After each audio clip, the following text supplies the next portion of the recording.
రేవంత్ రెడ్డి గారు ఈ రాష్ట్ర ప్రభుత్వం కానివ్వండి చేస్తున్న హరాచకాలు మీ ద్వారా యావత్ తెలంగాణ ప్రజలకి తెలవాలని ఒక ఉద్దేశంతో ఇవాళ ప్రెస్ మీట్ పెట్టడం జరుగుతూ ఉంది. నిన్న బెయిల్ వచ్చిన తర్వాత ఆ జడ్జిమెంట్లో గౌరవనీయులు పెద్దలు కోర్టు ఆదేశాలు ఇచ్చారు కాబట్టి కరీంనగర్ టౌన్లో ప్రెస్ మీట్ పెట్టొద్దు ఆ క్షణానికి అని చెప్పినందుకు నిన్న కరీంనగర్ టౌన్లో ప్రెస్ మీట్ పెట్టలేకపోయినాం. రేపు హైదరాబాద్లో తప్పకుండా పెడతా అని చెప్పిన ఆ మాట ప్రకారం ఇవాళ పెడతా ఉన్నాను. పదే పదే నేను కొన్ని మీడియా ఛానల్స్లో యూట్యూబ్ ఛానల్స్లో చూస్తూ ఉన్నాను. యావత్ తెలంగాణ ప్రజలకి తప్పుడు సమాచారం ఇస్తూ ఉన్నారు. తప్పుడు సమాచారం పోతా ఉంది. ఏమని పోతా ఉంది? కౌశిక్ రెడ్డి సంజయ్ మీద దాడి చేసిరని పోతా ఉంది. ఫస్ట్ నేను క్లారిటీ ఇవ్వదలుచుకున్నా, సంజయ్ నా మీద దాడి చేసిండు తప్పితే నేను సంజయ్ మీద దాడి చెయ్యలేదు. బాజాబ్తు సంజయ్, ఇగో సంజయ్ అంటే మావాడేమంటున్నా అంటే అరే నన్ను అనుకుంటారు జగిత్యాల సంజయ్ అన్నట్టు. సరే, జగిత్యాల సంజయ్ గారు ఏమన్నారంటే నా పక్కన కూర్చొని ఇప్పుడు మీ బీఆర్ఎస్ పార్టీ బట్టలు ఎట్లిపుతున్నా చూడు అని నాతో అన్నాడు. అన్న తర్వాత నేను నువ్వు మైక్ ఇచ్చిన తర్వాత అసలు ఈయన ఏ పార్టీతోని మైక్ ఇచ్చిర్రు, ఈయనకు అసలు ఏం సంబంధం, ఈయన ఏ పార్టీ అని నేను అడిగినప్పుడు ఈడ చూడొచ్చు మొట్టమొదటిగా సంజయ్ గారు నా ఛాతి మీద చేయబెట్టి నా మీద ఎట్లా దాడి చేస్తున్నారో మొత్తం మీరు ఈ ఫోటోలో చూడొచ్చు. దీంతో పాటు మీకు ఒక చిన్న 1 మినిట్ వీడియో క్లిప్ చూపిస్తా. ఏ విధంగా డాక్టర్ సంజయ్ జగిత్యాల నా మీద దాడి చేసిండ్రో, కాంగ్రెస్ పార్టీ శాసనసభ్యులు ఏ విధంగా నాపై దాడి చేసిండ్రో, స్వయంగా మంత్రి శ్రీధర్ బాబు గారు ఏ విధంగా నన్ను ఏలు చూపించి బెదిరిస్తుండో, మరియు అక్కడ ఉన్న 3 మంత్రుల ఆదేశాల మేరకు పోలీస్ వాళ్ళు ఏ విధంగా నా మీద దాడి చేసిండ్రో మొత్తము తెలంగాణలో ఉన్న ప్రతి పౌరుడు ఏ విధంగా ఈ కాంగ్రెస్ ప్రభుత్వం, కాంగ్రెస్ మంత్రులు, కాంగ్రెస్ ఎమ్మెల్యేలు ఇలా వాళ్ళ ఆదేశాల మేరకు పోలీసులు ఏ విధంగా రౌడీలాగా బిహేవ్ చేస్తున్నారో ఒక్కసారి ఆ వీడియో క్లిప్ ద్వారా మీరు మొత్తం కూడా చూపించాలని విజ్ఞప్తి చేస్తున్నా. వెంకట్ ఫస్ట్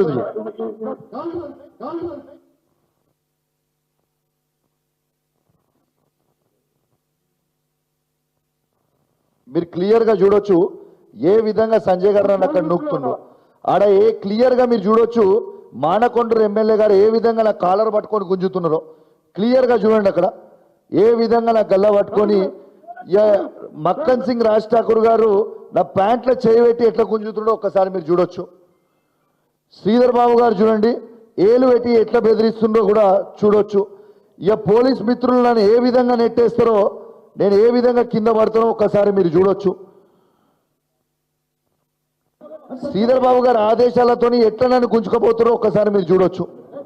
ఒక్కసారి స్వయంగా చూడండి.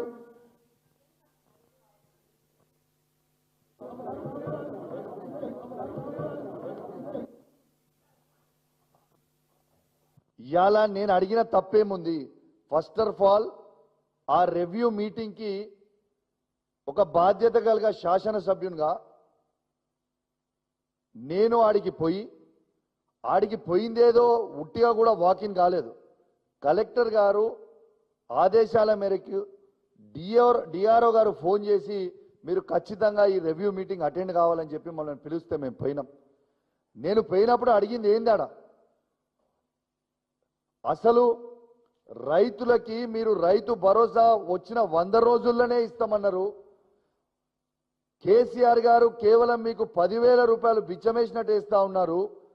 నేను 15,000 ఇస్తా అని చెప్పి రేవంత్ రెడ్డి గారు వారి 6 గ్యారెంటీలో పెట్టిర్రు. మీరు 1 రూపాయి మీరు ప్రభుత్వానికి వచ్చి సంవత్సరం 2 నెలలు అవుతుంది, కానీ మీరు 1 రూపాయి కూడా మీరు ఇప్పటిదాకా రైతు అకౌంట్లో డబ్బులు వేయలేదు అని నేను అడిగింది ఏమన్నా తప్పు ఉందా? అలా రెండోది ఏమడిగినా అసెంబ్లీ సాక్షిగా రేవంత్ రెడ్డి గారు మేము 100% రుణమాఫీ చేసినామని చెప్తా ఉన్నాడు. రుణమాఫీ చెయ్యలేదు. కేవలం నా హుజురాబాద్ నియోజకవర్గంలో 106 గ్రామ పంచాయతీలు 60 వార్డులు ఉంటాయి. ఈ 106 గ్రామ పంచాయతీలో రైతులకి కేవలం 50% మాత్రమే రుణమాఫీ అయింది. ఇంకా 50% రుణమాఫీ కాలేదు. మమ్మల్ని కిందికి పోతే రైతులు అడుగుతా ఉన్నారు, రైతు బంధు రైతు భరోసా వేస్తామన్నాడు, వేయలేదు. రైతు రుణమాఫీ చేయలేదు. మరి రెండు ఖచ్చితంగా చేయండి అని నేను మా హుజురాబాద్ నియోజకవర్గ రైతాంగాన్ని పక్షాన మరియు ఉమ్మడి కరీంనగర్ జిల్లా రైతుల పక్షాన తెలంగాణ రైతుల పక్షాన నేను అడిగింది ఏమైనా తప్పుందా ఇలా నేను అడుగుతా ఉన్నాను. అదేవిధంగా మా హుజురాబాద్ నియోజకవర్గంలో దళిత బంధు అనేది పైలట్ ప్రాజెక్ట్గా కేసీఆర్ గారు మొదలుపెట్టిండ్రు. సాచ్యురేషన్ మోడ్లో హుజురాబాద్లో ఇచ్చిండ్రు 18,500 కుటుంబాలకి. దీంట్లో డబ్బు మొత్తం కూడా బెనిఫిషరీస్ అకౌంట్లో క్రెడిట్ చేసిండ్రు. ఆ క్రెడిట్ చేసిన తర్వాత 13,000 మంది దాకేమో 100% తీసేసుకున్నారు. ఇంకొక 5,500 మంది వారికి వాళ్ళకి 50,000 నుంచి 5 లక్షల వరకు రెండో విడత రిలీజ్ చేయాలి. ఆ డబ్బు కూడా వాళ్ళ అకౌంట్లో ఉందని నేను అడిగింది ఏమైనా తప్పుందా? నేను ఇవి అడుగుతుంటే కాంగ్రెస్ పార్టీ శాసనసభ్యులు రన్నింగ్ కామెంటరీ చేస్తారు, ఇది వేదిక కాదు, ఇది అడగొద్దు అని. మరి నేను అడుగుతున్నా, ఇదే కాంగ్రెస్ ప్రభుత్వము మీరు చెప్పిందే కదా రేవంత్ రెడ్డి గారు, కేసీఆర్ గారు దళిత బంధు ఉట్టి 10 లక్షల రూపాయలు ఇస్తుండు, నేను 12 లక్షలు ఇస్తారే అధికారంకి వస్తాయని చెప్పింది మీరే కదా. మరి ఇవి నేను అడుగుతుంటే మీకు మింగుడు పడతలేదా? ఇవన్నీ నేను అడుగుతున్నా కదా, నా మీద దాడి చేయాలి ఎట్లయినా అని ఒక గలీజ్ ఆలోచనతోని ఇవాళ సంజయ్ జగిత్యాల గారితోని మైక్ ఇచ్చి మాట్లాడిచ్చి, ఆయన గెలిచింది ఏ పార్టీ నుంచి, పోటీ చేసింది ఏ పార్టీ నుంచి, అసలు ఆ జగిత్యాల సంజయ్ అనేటోడు వార్డు మెంబర్ అన్న గెలుస్తాడా? కేసీఆర్ గారు బొమ్మ లేకపోతే వార్డు మెంబర్ అన్న గెలుస్తాడా? బరాబర్ ఆ సీటు కేసీఆర్ గారి బొమ్మ మీదనే, కేసీఆర్ గారి గుర్తు మీదనే జగిత్యాల్లో మేము గెలిచినాం. నువ్వు లేచి మాట్లాడుతూ ఉంటే నాతో కూర్చొని ఏమంటాడు, మీ బట్టలు చింపితే ఇప్పుడు అంటాడు. నన్ను రెచ్చగొట్టింది ఆయననా నేనా? నేను లేచి నువ్వు ఏ పార్టీలోకి గెలిచినావు అంటే నేను బాజాబ్తు కాంగ్రెస్ పార్టీ అయి ఇప్పుడు నేను బీఆర్ఎస్ పార్టీ కాదు అని చెప్తాడు.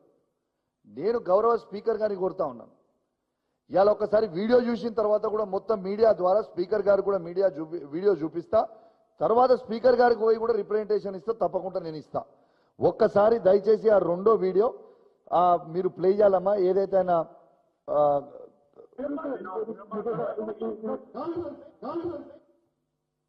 మళ్ళా ప్లే చేయమ్మా ఒకసారి.